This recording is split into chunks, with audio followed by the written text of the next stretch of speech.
नमस्कार मेरे किसान भाइयों, स्वागत है आप सबका एक बार फिर जानकारी से भरी एक और बहुत ही खास वीडियो में।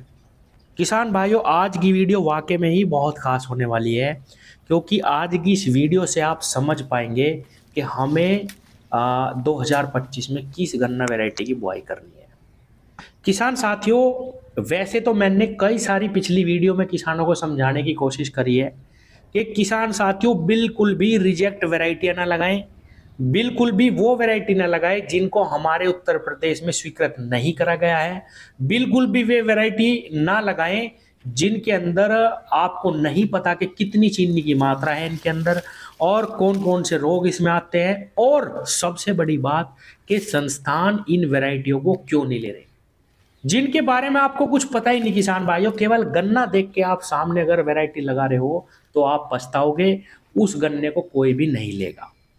तो किसान भाइयों, वीडियो की शुरुआत में एक बार फिर कहूंगा कि मैं बिल्कुल नहीं चाहता कि कोई भी रिजेक्ट वैरायटी उत्तर प्रदेश में किसान बढ़ाए, लेकिन जो सवाल किसान के सामने आज खड़ा हुआ है कि 0238 के बाद हम किस वैरायटी को बढ़ाएं, कौन सी ऐसी वैरायटी है जिनको मील भी लें और उत्पादन देने की क्षमता हो, उसके बारे में भी मैं कई सारी वीडियो बता चुका हूं। किसान भाइयों, हमारे पास बहुत सारे ऑप्शन हैं।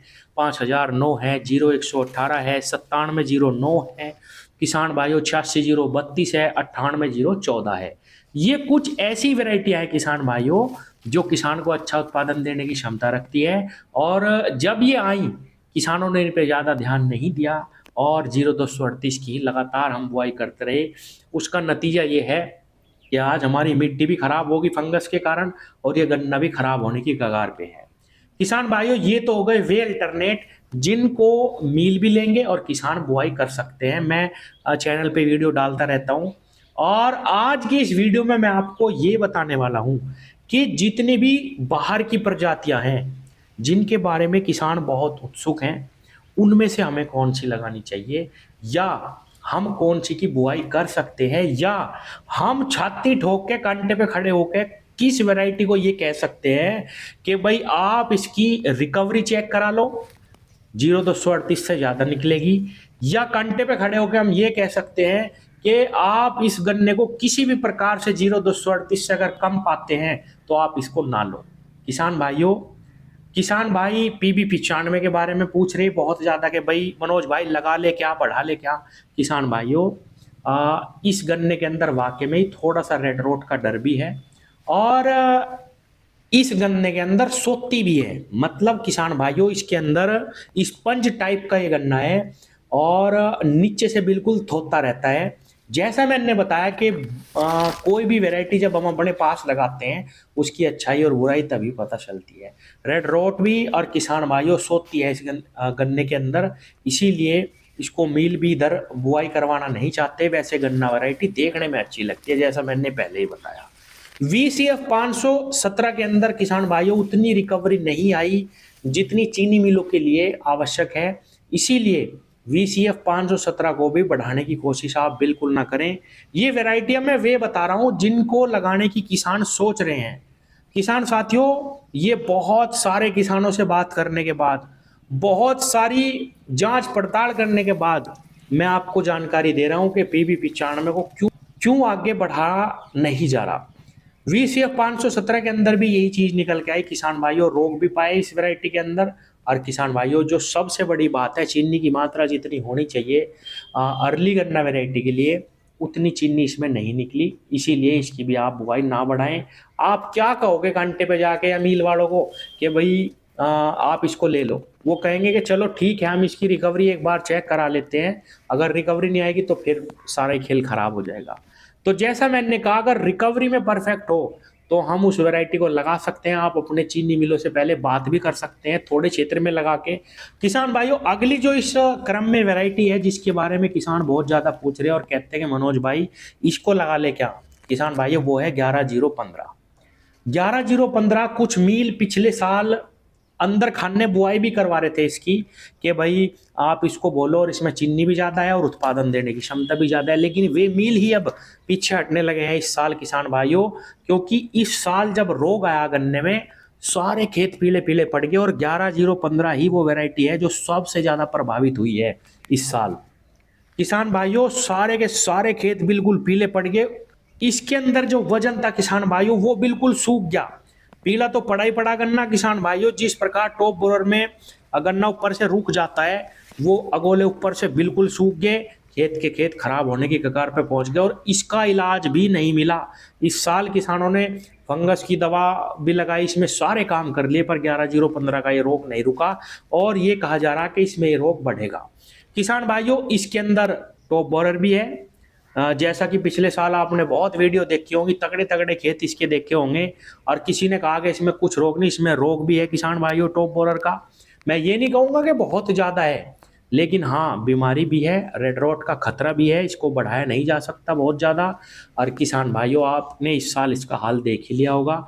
और एक और बात कहूँगा 11-0-15 के बारे में, किसान भाइयों सभी क्षेत्रों में सफल नहीं है। कुछ किसानों के पास बहुत अच्छी भी हो और कुछ किसान इससे बिल्कुल नाखुश भी हुए कि भाई बिल्कुल भी पैदा नहीं हुई, इसमें पतला गन्ना रह गया बहुत ही ज़्यादा।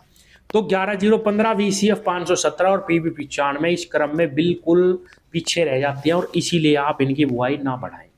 कई मेरे किसान साथी बार बार पूछ रहे थे, मनोज भाई बताओ कौन सी वैरायटी जो बाहर की, हम तो लगाना जरूर चाह रहे, बहुत अच्छी अच्छी वैरायटियां हैं।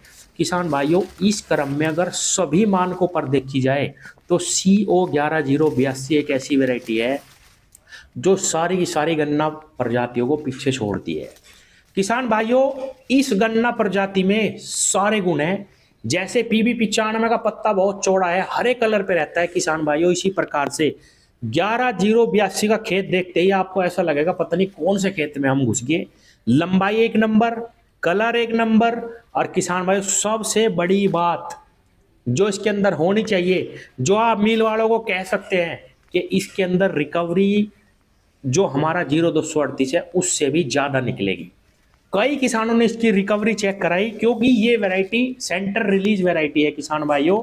ये बनाई गई थी सारे देश में रिलीज करने के लिए और कुछ तो लोग कह रहे हैं कि भाई सेंटर ने इसको रिलीज कर दिया और कुछ कह रहे हैं कि अभी नहीं करा। ये तो मुझे जानकारी पूरी नहीं है, लेकिन ये सेंटर रिलीज वैरायटी ही है किसान भाइयों। ये सेंटर से रिलीज करने के लिए ही सभी क्षेत्रों के लिए बनाई गई थी। गिरती कम है किसान भाइयों, बहुत ही कम गिरती है। टेलरिंग जबरदस्त है, बढ़वार बहुत अच्छी है। गन्ने की मोटाई किसान भाइयों जैसे मैंने कहा सभी वैरायटियों से इसने सारे गुण ले रखे। मोटाई इसकी इतनी है जिस प्रकार से आदमी का गट्टा होता है, इतना मोटा गन्ना इसका है। पत्ता इतना चौड़ा है जितना PB 95 का। बढ़वार इतनी है जितनी 11-0-15 की। गिरता बिल्कुल भी नहीं है किसान भाइयों। और सबसे बड़ी बात आप इसको थोड़ा बो करके अपने मील वालों से बात कर सकते हैं, उनको कह सकते हैं कि आप इसकी रिकवरी चेक कराओ। अगर रिकवरी सही आती है और आपका कामदार आपका मील आपको एग्री करता है बुआई करने के लिए, तो आप सारी प्रजातियों में जितनी भी प्रजाति बाहर की है उनमें सबसे ज़्यादा अच्छी CO 11-0-82 है, आप इसकी बुआई कर सकते हैं। किसान भाइयों इसके अंदर वो गुण है जो महाराष्ट्र की 86-0-32 में है। वो बहुत पुरानी वैरायटी है किसान भाइयों, बहुत ही ज़्यादा पुरानी, लेकिन आज भी उसकी टक्कर की वैरायटी कोई कोई है। इतना मोटा गन्ना उसका और सर्वगुण संपन्न अगर मैं कहूँ कि बहुत ही प्यारी वैरायटी मुझे 86-0-32 लगती है, उसको भी ये टक्कर दे रही 11-0-82। अगर आपको कहीं से बीज मिलता है, आप थोड़ा बहुत कोई बीज लगाना भी चाहते हैं बाहर का, तो आप 11-0-82 को लगाओ किसान भाइयों। वरना जो मैंने आपको वैरायटियाँ बताई हैं शुरुआत में 0118, 5009, किसान भाई 9709 और 86-0-32, कई सारी वैरायटियाँ हैं हमारे पास। आप प्रबंधन अच्छा रखिए किसान भाइयों, उनको बोइए, सारे मील उनको लेंगे। अगर बाहर की कोई आप बोना चाहते हैं तो सारी वैरायटियों में सबसे अच्छी CO 11-0-82 है। कोई भी दिक्कत कोई भी रोग नहीं है और सर्वगुण संपन्न वैरायटी है किसान भाइयों, आप इसको लगा सकते हैं। धन्यवाद।